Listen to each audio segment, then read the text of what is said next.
Missing is all that's going on there. Now, Donna, you got quite the vent today. It sounds like what's going on with you. Well, I wanted to voice my opinion on something that's been bothering me for a really long time. Okay. I tried writing the newspaper and contacting TV stations, but nobody seems to want to help me with this. So that's why I'm calling you guys. What's the issue? Well, over the past few years, I've been involved in 3 separate car accidents involving deer. Mm-hmm. With the population and everything. Each of these incidents, they've occurred shortly after I saw a deer crossing sign on the highway. Well, my frustration is that Minnesota and North Dakota Departments of Transportation would allow these deer crossings to be in such high traffic areas. I mean, I've even seen them on the interstate. Why are we encouraging deer to cross at the interstate? I don't get it. That's such a high traffic area. I mean, are you kidding? I understand that deer are wild animals and they need to travel across the streets occasionally to survive. And, of course, to find food. But it seems to me that so irresponsible of us to allow these deer crossings to be in areas where these deer are so likely to be struck by oncoming traffic. I mean, wouldn't you agree? I mean, it's just, I mean, you think they would put deer crossings maybe, in, smaller towns, maybe during at a school crossing. It would be a safer place for them to cross.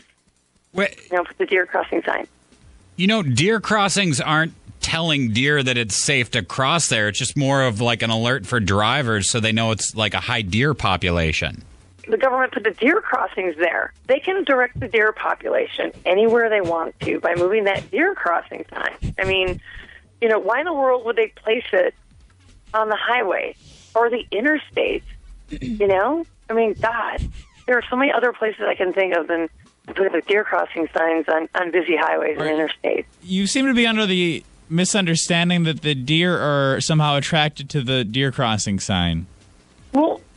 Well, yeah, the deer crossing sign is there to allow the deer to know that's where they need to cross.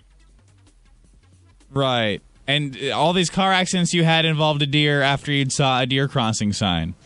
Exactly. I mean, I'm trying to watch out for the deer, but, I mean, speed limit's 55, 65. How am I supposed to, you can't brake really quick if if the deer just is crossing in that deer crossing area. So you'd like to see these signs move somewhere safer? Right. If we can move them, don't put deer crossing signs on the interstate or freeways. Put them in lower traffic areas. Somewhere where the speed limit's, a lot slower. Uh-huh. Maybe small towns. I don't know. I think school crossings is a good idea. Well, listen, we will. You say you've tried to contact quite a few people about this. Right, yeah. I wrote at least 3 or 4 letters, and we will spread the word, okay? We will try to kind of help you raise some awareness for this issue, okay? Oh, thank you. We need to move those deer crossing signs. We appreciate your comment this morning. All right, thanks. Bye. 237 hits. You can text 49330.